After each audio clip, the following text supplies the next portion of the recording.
I'm Rob Zavoni and I'm here with Truckstop TV. We are in beautiful Dubbo at the 6th Vintage Truck and Tractor Show. I have with me President of the Golden Oldies Truck Club, Brian Little. How are you, Brian? I'm very well, Rob. It's a beautiful day. It looks like being a great weekend. It's going to be a cracker of a weekend. There's plenty of trucks in here already. There was a little road run yesterday. It certainly was. I noticed this morning when we got up there were about 102 trucks I counted inside the shed. It's a good count because that's more time than I had to count them. There we go. So the grounds are filling up. They It looks are. like being a hectic day for us. Very. Actually, one thing I want to point on is this year we've gone for a bit of a new format. Yes, one day show this year and a longer day, and that'll allow the Sunday for all the blokes to travel back and be within their logbook hours. Well, we hope that goes well, but at this stage it looks like it's going very well. Plenty It of guys is. rolling in. Now there's more to see here than just trucks. We've got quilts, we've got stationary engines, we've got tractors, just about everything you want to see. Model trains, model trucks, there's a lot. Well, I'm looking forward to it. It's looking big at the moment.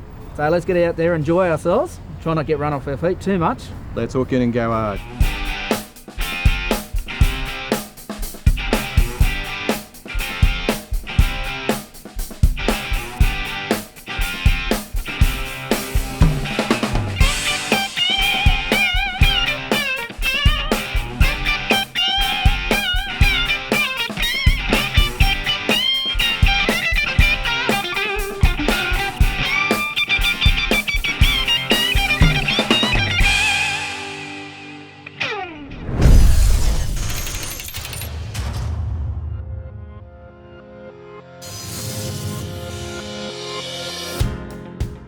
We'd like to welcome Paddy Ward to Truckstop TV, and we're going to have a chat about his 1950 Federal with Ampol tanker here. How are you, Paddy? I'm good, thanks, Rob. How are you? Very good. Now we got 1950 Federal.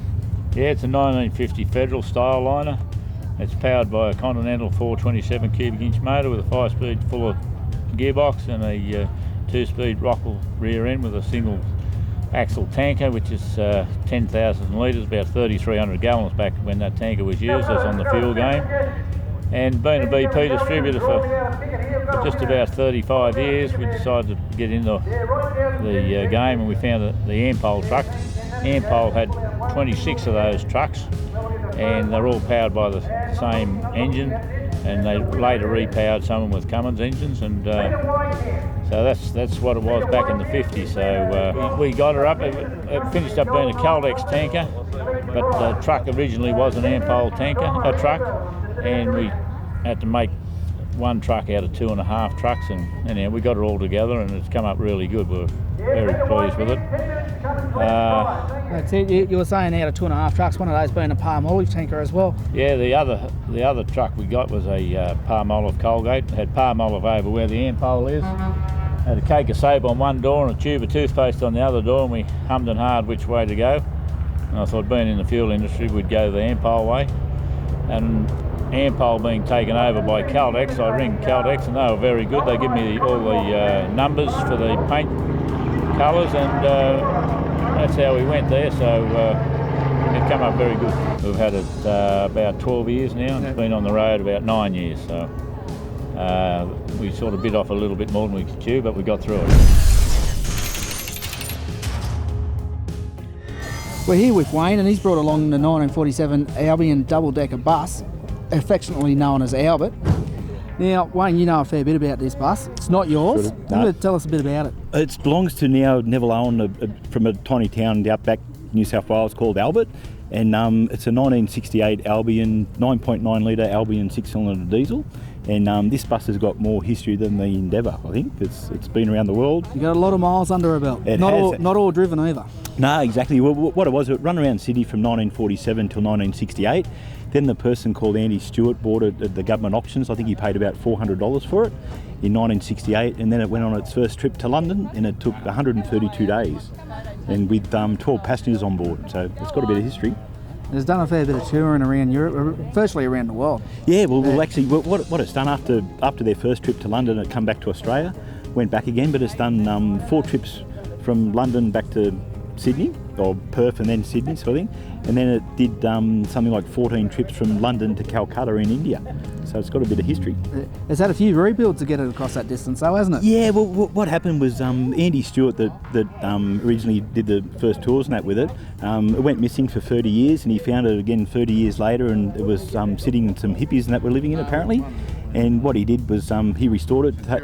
They towed it back to Glasgow, the Albion factory, and a lot of people, they worked on it, restored it, brought it back out to Australia last year, and it was just a fluke that it ended up in Albert. The bus ended up in Albert, New South Wales. So, do you know any of the interesting stories that might have taken place with it while it was over there? Yeah. So obviously, we can see the picture of where they've had to dig underneath a bridge to take it underneath. Apparently, in that story there, sort of thing, it took them about 4 days. It was in Pakistan, I think, from memory, and it took them 4 days it wouldn't fit under the bridge, so they spent 4 days in digging trenches, and they drove it under they had to drive it under it. Cheap labour. Yeah, exactly. Yeah, and I think the original, I think it left Sydney I think it was something like October the 8th, 1968. And they were trying to get to London before Christmas, and I think they ended up the end of February or something, so a bit overdue, about 60 days or something. The bus has been back, 12 months now? Yeah, it come back. It come back in 2013 in January, I think. It went from come on a boat to Perth, and then it went to Sydney, and then and Neville ended up with it in about March this year. So. Any plans for it, or is he just using it promotional? Oh, he's using it for promotional for the town of Albert. It's only got 12 people in it, and there's a famous rabbit trap hotel, which he's got the pub there, and it's got a rabbit trap on the roof of the pub, and he's just using it for accommodation and just as a tourist attraction.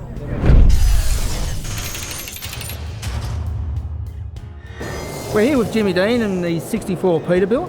How are you, Jimmy? Very well, thanks. Now, this truck's got a fair bit of history to it that you've managed to track down, starting with Peter Hayes. Peter Hayes at Bega, and I'm about the 7th owner, and it's been worked all the time until I got it. Yeah, tell us about some of the previous owners of this after Peter. Peter had it on interstate? Peter had it on interstate, and he traded it in. Another fella had it for a short period of time, and then the fella after him had it for about 12 years, and he was the one that altered the engine and the drive line. When I got it, it was a prime mover. And I stretched it and put the 28-foot tray on it. But prior to that, quite a the mechanicals had been changed, but since late 70s, it's basically original. Yeah. You've managed to track down one of the original build plates to it as well. I managed to get it had no ID plate on it when I got it, and one of the blokes, 3 owners before me, took it off and still had it stashed away, and I've since been able to retrieve it. It was a good little score, that one. Yeah, it was. I mean, it was worked pretty hard at the time. The fella that had it was running from, I believe he was running from Melbourne to Cairns or Townsville or something with paper, and was bringing something out of the smelter back. Right. So it would have done a lot of miles in its life, but it's still reasonable. Yeah. What's it got on the clock now? Oh, who knows? Be sure to catch part 2 when trucks go to the zoo.